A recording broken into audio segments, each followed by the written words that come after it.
Homélie proposée pour le deuxième dimanche de Carême, année C.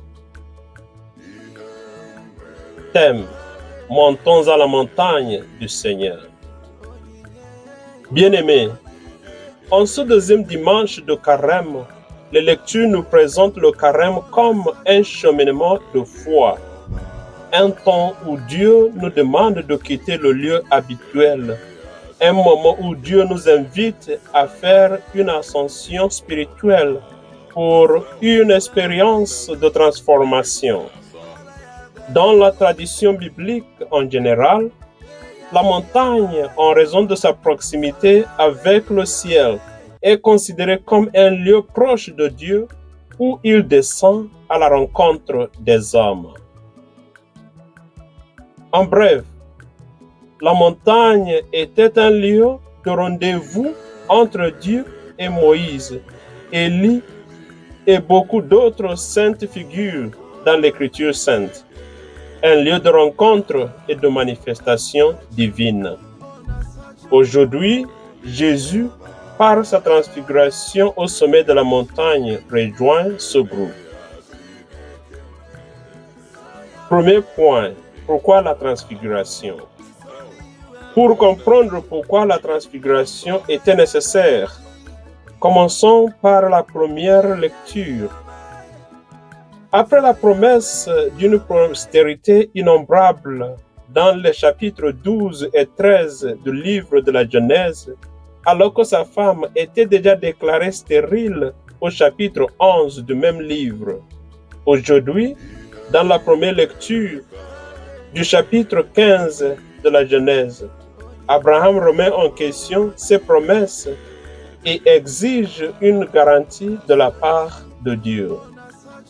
Pour solidifier sa foi, Dieu se révélera à sa manière habituelle, c'est-à-dire par le feu et les nuées, et conclura une alliance avec lui. Toutes ces promesses se sont faites chaque fois qu'Abraham a rencontré un défi, même au chapitre 17.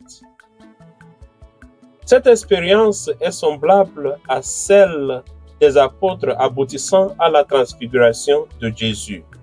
En effet, la transfiguration du Fils de Dieu a eu lieu une semaine après le choc entre lui et ses apôtres après l'annonce de sa passion. Rappelons-nous qu'après cette annonce, Pierre lui a contré en disant que cela n'arriverait pas. Et Jésus lui a fait des reproches vifs et sévères en l'appelant Satan. Cela a laissé toute l'équipe dans un état de malaise.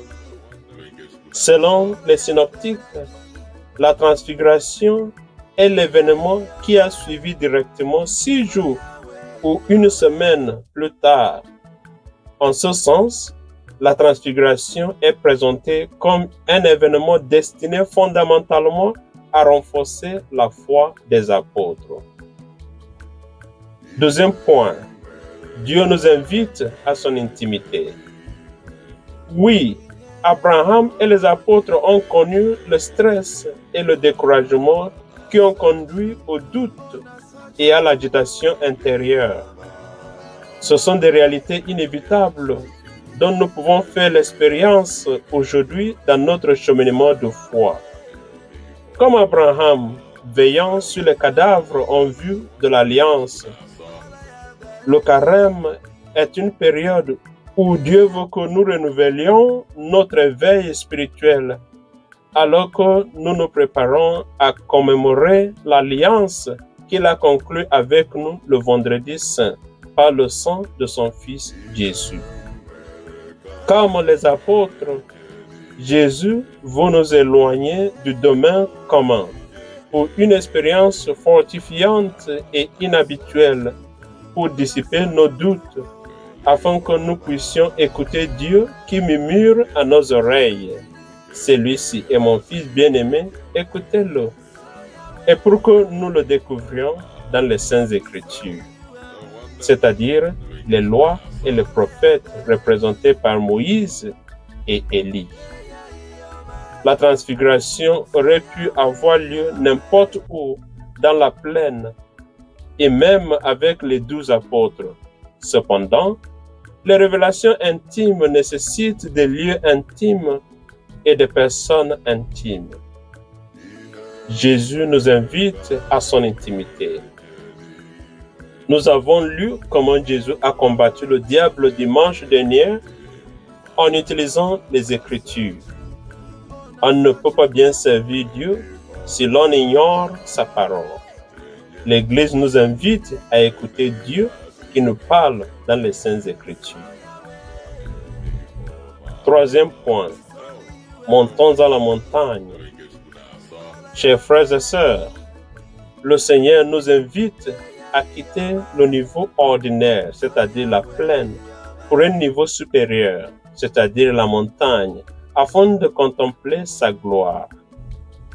Dans la spiritualité chrétienne, il n'y a pas de moment de stagnation.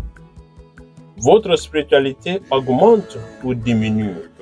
En d'autres termes, travaillons à faire grandir notre foi et notre vie spirituelle à un niveau aussi haut que la montagne.